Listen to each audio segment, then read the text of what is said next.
मंडळींनो, आज आपण काय बनवणार आहोत? इथे टोपामध्ये तुम्हाला दिसत आहे दूध. तर हे आहे चिकाचं दूध. तर गाई वेल्यानंतर जे काही पहिलं दूध आपण काढतो त्याला असं चिकाचं दूध म्हणतात. पिवळसर हे दूध असतं आणि या दुधापासूनच आपण वड्या बनवतो, म्हणजेच गावाकडे याला खरवज म्हणतात. तर खरवजच्या मऊ लुसलुशीत वड्या बनवायच्या आहेत. तर हे दूध एकदम घट्ट असतं, म्हणून याच्यामध्ये जे काय आपलं नॉर्मली दूध असतं ते थोडंसं वाटायचं किंवा पाणी वतलं तरी चालतं. तर आता मी पाणीच ओतून घेणार आहे. अर्धा ग्लास याच्यामध्ये पाणी वतलंय, म्हणजे एकदम जाळीदार मऊ लुसलुशीत वड्या होतात. नाहीतर जर दूध आपण थोडासा दूध याच्यामध्ये म्हणजे चिकाच्या दुधात सफेद दूध किंवा पाणी जर ओतलं नाही तर वड्या एकदम घट्ट होतात. म्हणून थोडं पाणी किंवा दूध याच्यामध्ये मिक्स करायचं. आता याच्यामध्ये बघा साखर मिक्स करणार आहे मी. तर मिक्सरच्या भांड्यामध्येच मी दळून घेतली साखर, कारण मोठी जाड साखर जरा विरघळत नाहीये जास्त. हे बघा एवढी आता आपली साखर याच्यामध्ये दुधामध्ये टाकली आणि बघा असं चमच्याने एकदम हलून हलून मिक्स करायचं आहे. तर बघा अगदी मौसूत अशा जाळीदार आपण खरवजच्या वड्या बनवणार आहोत मैत्रिणींनो. आता ही साखर मिक्सरच्या भांड्यामध्ये दळल्यामुळं एकदम मिक्स झालेली आहे दुधामध्ये. हे बघू शकताय. आता आपण याच्यामध्ये थोडंसं विलायची जायफळाची पूड पण टाकणार आहे. तर हे बघा अर्धा चमचा मी याच्यामध्ये ही पूड ॲड करते, कारण एकदम चविष्ट आणि स्वादिष्ट आपल्या ह्या खरवजच्या वड्या होतात मैत्रिणींनो. तर चला आता असं एकदम मी हे सगळं साखर आणि विलायची जायफळाची पूड मिक्स करून घेते. तर इकडे मैत्रिणी बघू शकताय आपल्या दुधामध्ये साखर एकदम छान अशी मिक्स झालेली आहे.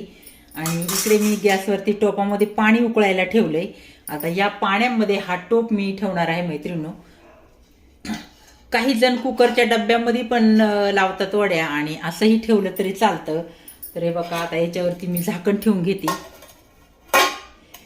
आणि आता उकळी येऊ देऊ, म्हणजे छानपैकी आपल्या वड्या होणार आहेत. आता याच्यावर अजून एक झाकण मी ठेवणार आहे.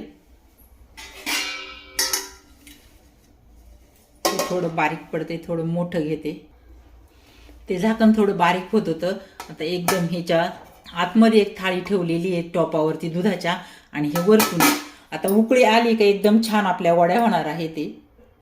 तर मंडळीनं बघू आता आपल्या वड्या कशा झालेल्या आहेत. आता 5-10 मिनटं झालेत, मी गॅस बंद केलेला आहे आणि आता सगळं थंड पडले असणार आहे आपल्या वड्या. बघा मस्तपैकी आता आपण चेक करून बघू, चमचा वगैरे असं हे करून. हे बघा अगदी अशा वड्या पडणार आहेत, एकदम मौसूद जाळीदार. आणि आता आपण ह्या टोपातनं काढून घेऊ मैत्रिणींनो, आणि थंड पडला की मग वड्या याच्या आपण कट करून घेणार आहेत. हे बघा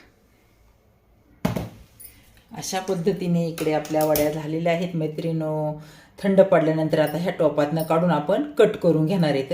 कशा मस्तपैकी आता जाळीदार व आपला खरवज वडे बनणार आहे. तर हे बघा मैत्रिणी छानपैकी आपल्या खरवजच्या वड्या तयार झालेल्या आहेत. मी आता आपल्या असं उलटणीनं एक एक करून काढून घेणार आहे आणि कट करून घेणार आहे. भरपूर साऱ्या वड्या होणार आहे मैत्रिणी. हे बघा आता सुरीनी ना मी ताटामध्ये कट करून घेते. एकदम मस्त वड्यांचा शेप देऊ आपण.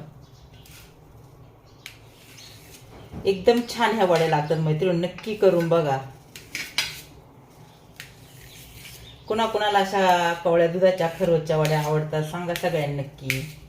कुठल्याही आकारामध्ये कापल्या तर त्या एकदम छानच दिसतात आणि टेस्टी ते एकदम मस्त झाले असणार आहे मैत्रिणींनो. बघू शकताय मैत्रिणींनो आपल्या खरवजच्या वड्या. कोणाकोणाला अशा वड्या आवडतात.